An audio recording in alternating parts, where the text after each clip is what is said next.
अध्यक्ष महोदय, माननीय मंत्री जी ने संसद में जो बिल पेश किया है, मैं उसका हृदय से समर्थन करता हूं और मैं आशा करता हूं कि इस बिल पर आज कोई निर्णय अवश्य ले लिया जाना चाहिए। यह कहा जाता है कि इस देश में राजनीतिक नेता बहुत अधिक हो गए हैं और समाज सुधारक यहाँ बहुत कम रह गए हैं। यह बात बिल्कुल सही है और मैं स्वयं इस विषय पर कई दिनों से सोच रहा हूँ। इस देश में जो भी अच्छे लोग होते हैं वे धीरे धीरे राजनीति के क्षेत्र में चले जाते हैं। बड़े बड़े उपदेश तो सभी दे देते हैं कि ज़रूरतमंद की सहायता करनी चाहिए, किसी की वस्तु पर जबरन कब्जा नहीं करना चाहिए और किसी दुखी को बिना कारण कष्ट नहीं देना चाहिए। लेकिन वास्तव में ऐसा कोई करता नहीं है। बड़े बड़े राजनीतिक नेता इन बुराइयों से अलग नहीं हैं। ऐसी अवस्था में इस देश का किस तरह से विकास हो सकता है।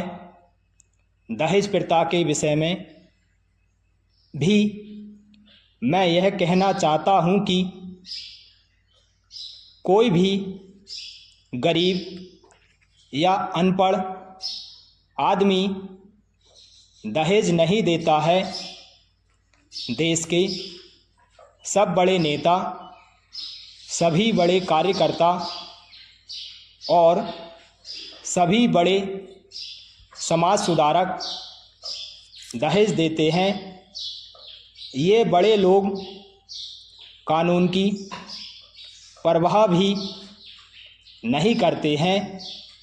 पैरा अध्यक्ष महोदय जी, पंजाब प्रांत में एक कानून बना हुआ है कि पिता की संपत्ति में लड़कियों को भी उतना ही हिस्सा मिलेगा जितना लड़कों को मिलता है। परिणाम यह होता है कि वहाँ पर ना तो कोई दहेज मांगता है और ना दहेज देना पड़ता है। मैं चाहता हूँ कि इस प्रकार का कानून देश के अन्य राज्यों में भी लागू किया जाए तो दहेज प्रथा को समाप्त किया जा सकता है। जब लड़कियों को पिता की संपत्ति का पूरा हिस्सा मिलेगा और पूरी ज़मीन मिलेगी तो उन्हें दहेज देने की आवश्यकता भी नहीं पड़ेगी। एक बात जो मैंने अभी कही है कि सबसे पहले हमें अपनी आदतों को सुधारना चाहिए, तभी हम इसमें सफल हो सकते हैं।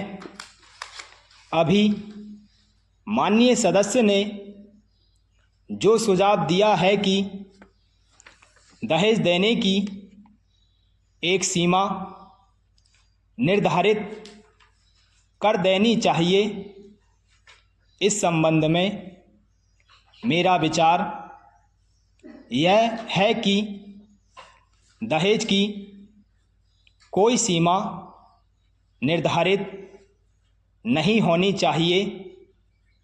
दहेज के नाम पर कुछ भी लेना देना अपराध माना जाना चाहिए।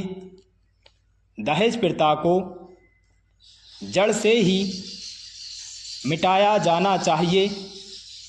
दहेज सामर्थ्य और सम्मान को ध्यान में रखकर लिया और दिया जाना चाहिए, तभी देश और समाज का काफ़ी हद तक भला हो सकता है। स्टॉप।